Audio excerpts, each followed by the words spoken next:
एक ऐसा अवतार जो धरती की पुनर्स्थापना करी थी और एक नया युग का शुरुआत कर रहा था। एक ऐसा अवतार जो मछली के रूप में आया था। उस अवतार के बारे में इस वीडियो में जानते हैं। Welcome to my new series नशा अवतार and welcome to my channel Delhi की शो।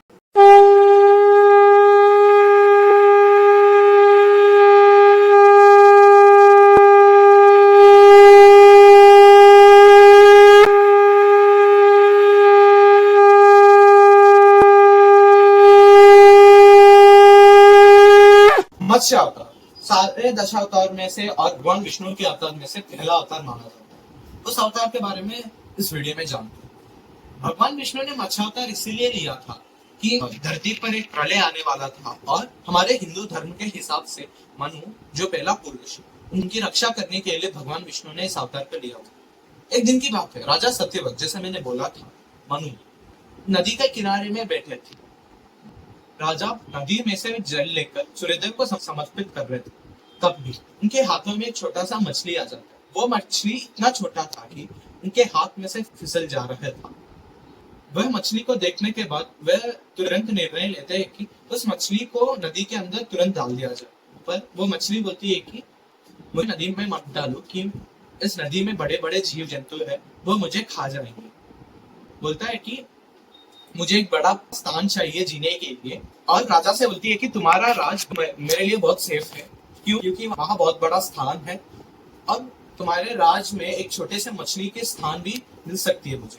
वह सुनकर मछली को अपने साथ लेके जाते हैं। जब वह राजमहल पहुंच जाते हैं, वो उस मछली को एक पानी से भरी कटोरी में डालते हैं और राजा बहुत खुश थे कि सोच रहे थे कि इस धरती के अंदर रहने वाला छोटा जीव को मैंने आज बचा लिया था।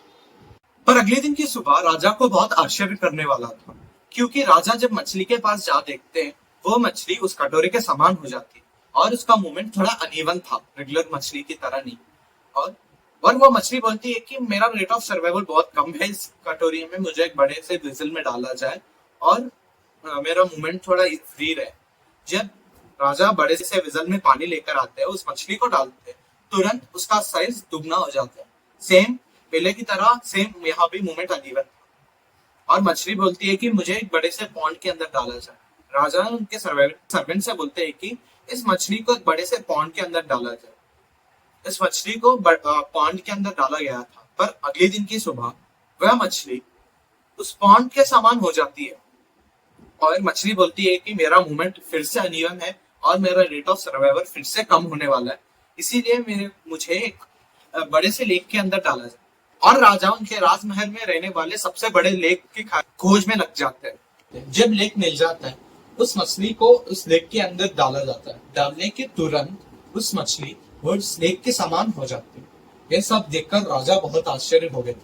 अंत में उस मछली को ना चाहते हुए भी समुद्र में डालना पड़ा था राजा को। और जब राजा मछली को समुद्र में डालते हैं, वो मछली समुद्र के पानी को रोक रहा था। इतना बड़ा हो गया था वो मछली। ये देखकर राजा को एक चीज पता चल गई, ये मछली एक साधारण मछली नहीं है। इस मछली के रूप में कोई ना कोई छुपा है। और राजा उस मछली के सामने घुटने पर गिरकर अपनी भूल की माफी मांगता है। मेरे गर्व के कारण मैंने सोच लिया था कि इस धरती के ऊपर रहने वाले हर जीव को मैं बचा लूं। ये बोलकर राजा बोलता है कि तुम अपने वास्तविक रूप में आ जाओ। ये बोलते हुए मछली अपने वास्तविक रूप, जो प्रभु विष्णु का रूप में आ जाती है और राजा को आशीर्वाद देता है। प्रभु विष्णु बोलते हैं कि आने वाले 7 दिनों के बाद एक भयानक संकट आने वाला है। पूरा धरती पानी से डूब जाने वाला है। विष्णु जी बोलते हैं कि धरती के ऊपर रहने वाले सप्त ऋषि को बोलो कि धरती के ऊपर रहने वाले herbs, seeds and all items which need for the repopulation for the earth after the destruction, उस सबको लेकर आओ बोलते हैं। और भगवान विष्णु ने राजा के साथ ये भी प्रॉमिस किया था कि वह नाव को भी भेजे। और राजा ने विष्णु जी की बात को समझकर सारे आइटम्स लेने में जुट गए थे और सप्तऋषि को ढूंढकर उनसे हर्ब्स एंड सीड्स लेकर आने के लिए बोले थे। 7 डेज के बाद आ गई थी वो प्रलय, जैसे विष्णु जी ने प्रिडिक्ट किया था। चारों तरफ काले बादल छा गए और पानी की बड़े बड़े बूंद जमीन और समुद्र में गिर रहा था। बड़े बड़े लहर आकर जमीन के ऊपर भिड़ रही, जैसे देखे तो पूरा समुद्र ही दिख रहा था। तब लहरों को चीर कर एक नाव आती है राजा और सप्तऋषि के पास। और पहले जीव जंतु और सप्त ऋषि को नाव में बैठने की आज्ञा राजा देता है और अंत में राजा जाकर बैठता है। तब समुद्र के तट में से लहर को चीर कर एक मच्छी आती है और उस मच्छी वासुकी से पहले नाव को वासुकी से बांधा जाता है और अंत में मछली के कमर को वासुकी से बांधा जाता है और निकल पड़ते हैं नई युग की स्थापना करने के लिए। कहीं अनगिनत दिनों के बाद जब पूरा अंधेरा छा गया था, तब भगवान विष्णु मत्स्य के रूप से बाहर आकर सप्तऋषि और राजा को वेदों का ज्ञान देते हैं। तब एक नया युग का स्थापना होती है और राजा को पहला मैन जो धरती के ऊपर रहा मनु नाम पड़ता है। ये था मत्स्य अवतार के बारे में। अगली वीडियो में मैं कूर्म अवतार के बारे में बोलूंगा। If you like this video, hit that like button.